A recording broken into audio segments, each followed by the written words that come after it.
conversation is coming back up about T.I., y'all. The conversation is coming back up about T.I. This is the next topic.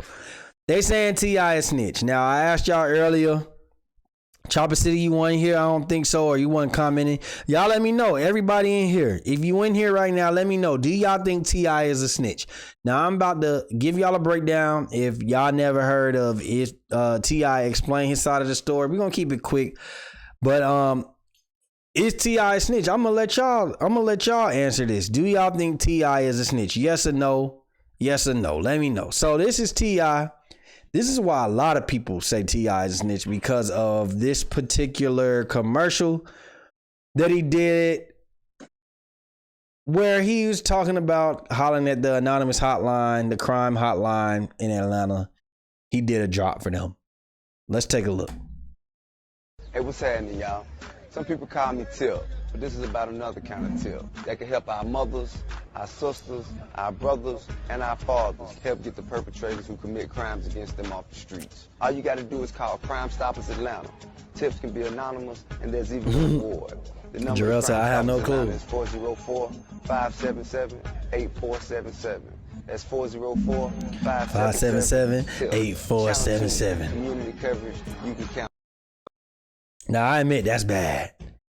That's bad when you're supposed to be a street nigga. Do I think it's snitching? Me particularly, no, I don't think it's snitching, because he didn't necessarily put an address on it. He just said, hey, if you see something, say something. That's what he said. I think he might be just giving civilians the hotline to call. Now, we already know in the rap game that's taboo, so that's just what it was. Now, here's him giving an explanation as to why he did the actual commercial. I'll tell you, my case going through one thing. Ain't no cooperation. Cooperation is off the table. Ain't no motherfucker, ain't no rule 35. You know what I mean? Cooperation off the table. But anything else they talking about, I want to hear. You know what I mean? Ain't no cooperation, ain't nothing to tell on, ain't none of that shit. So they came back and was on some shit like, okay, well, we want to use you. We want to use you to help young kids, you know, keep from making the same mistakes as you did, and so on and so forth. And it just kept saying, and work with law enforcement. I said, I ain't working with no goddamn law enforcement now. You know what I'm saying? Now, I'm willing to goddamn go use my testimony and speak to kids to keep them from going that, but I ain't working with no law enforcement. And my lawyer was like, listen, it's just the language that they putting in there. Don't worry about it, man. And all right, so basically, I had to cut the clip. He's just saying that basically, when it came to his plea agreement, they had to. It sounded like that the police was being assholes. They already felt like they was giving him a good deal, so they basically had to do some shit. The feds did some shit and threw some shit in there to kind of rub it in his face. It was some type of cooperation, I guess, if you look at it. That's what it was. Now, Fat Joe right here. Now, I didn't see T.I. speak on this like 3 different times. And I'm going to break this down for y'all if y'all don't understand what T.I. is saying after the fact. But he goes into his case as to how he got off with 10, 12 guns. You know, niggas don't know. They really just be saying shit. How he actually, I guess we would say, beat the case. Because a year and a day is definitely a win on his end for somebody who got caught on a federal level with all those guns. But he breaks it down, and if y'all don't understand it, then I'm gonna give y'all the short version. But here we go. So the whole case started, right? I had a security, right? My security, he was telling me, hey, look, we need to upgrade our equipment at the house because I had 24-hour round-the-house security. We need to upgrade our equipment because we were having shit going on in the city where motherfuckers were goddamn running around with 100-round drones and fully automatics and shit. And, you know, they were running around with handguns. So they kept coming back saying they need to upgrade their equipment. So he'll tell me, shit, man, you need about goddamn 8,000 and we need how much to upgrade the equipment. I give it to him. So he'll go and he'll bring me back shit brand new in the box. I put it in my goddamn, my secret closet, and motherfucking, you know, every time they come on their detail, they grab whatever piece they want to use, and then they put it back when they're done. So the motherfucker kept on. Okay, so essentially, what he's saying is his security guard, he basically, which I cut this part out. So basically, his best friend just died for lunch. He got murdered while T.I. was in a car in a drive-by because of a fight they had in a club in Cincinnati.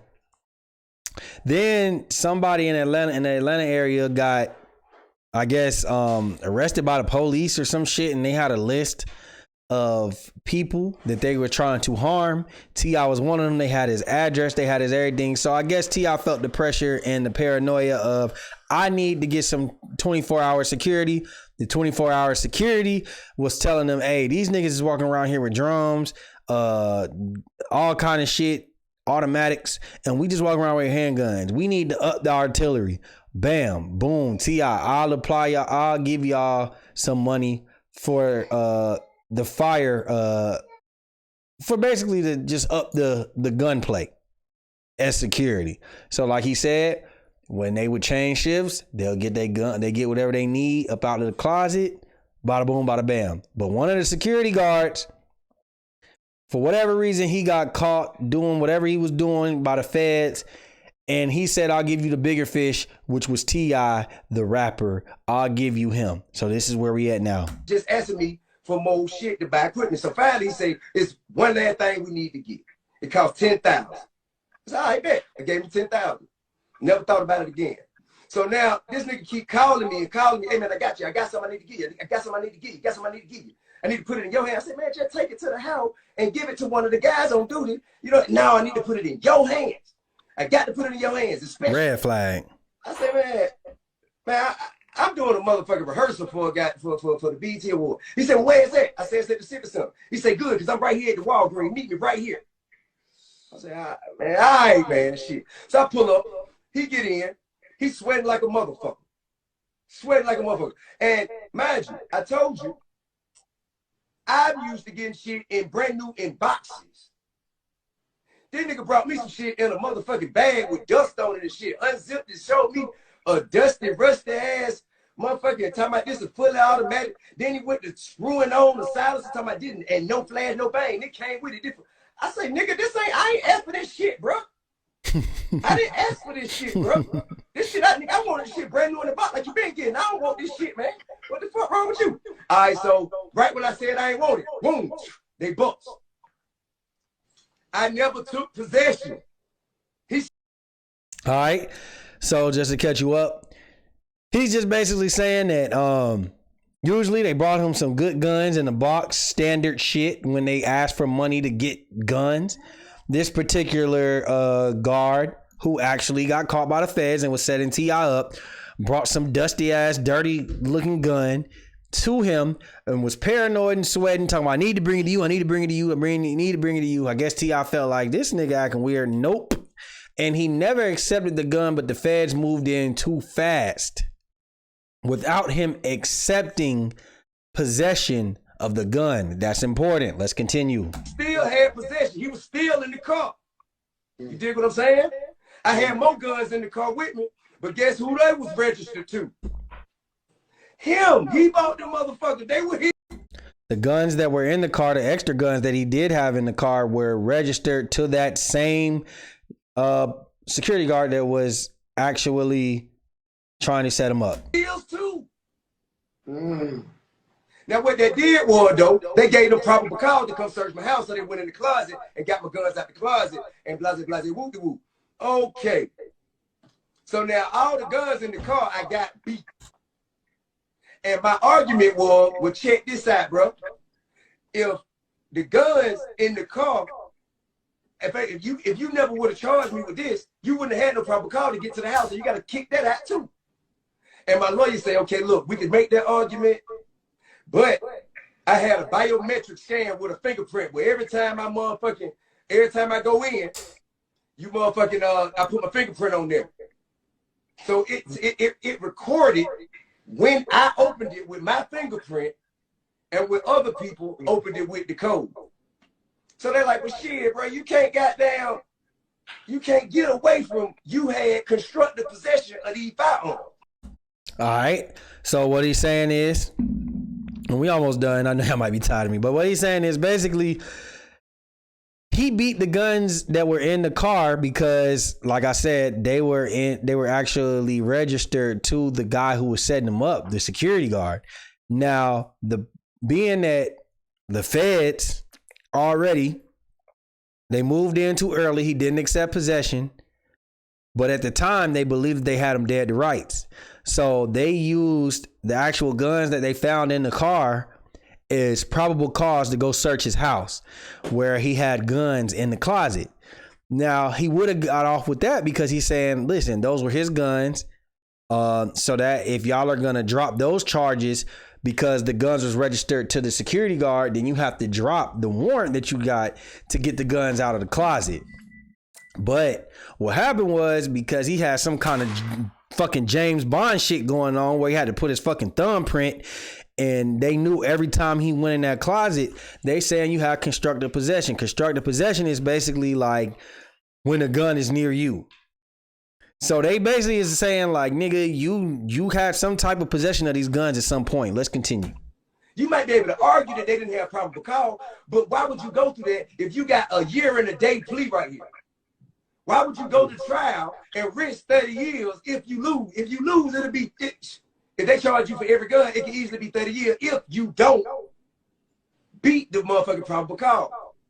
So I said, shit, fuck it. I'll take the motherfucking year and a day. Shit. I'll take a year and a day too.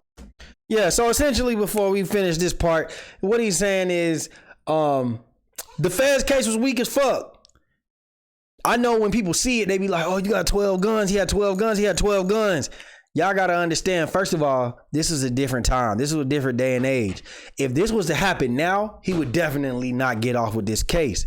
But what we got to understand is this happened in like 2006, early 2006. This was my sophomore year in high school. I'm 32 years old right now. This is when I was 15 going on 16. The feds weren't super anxious for rap niggas.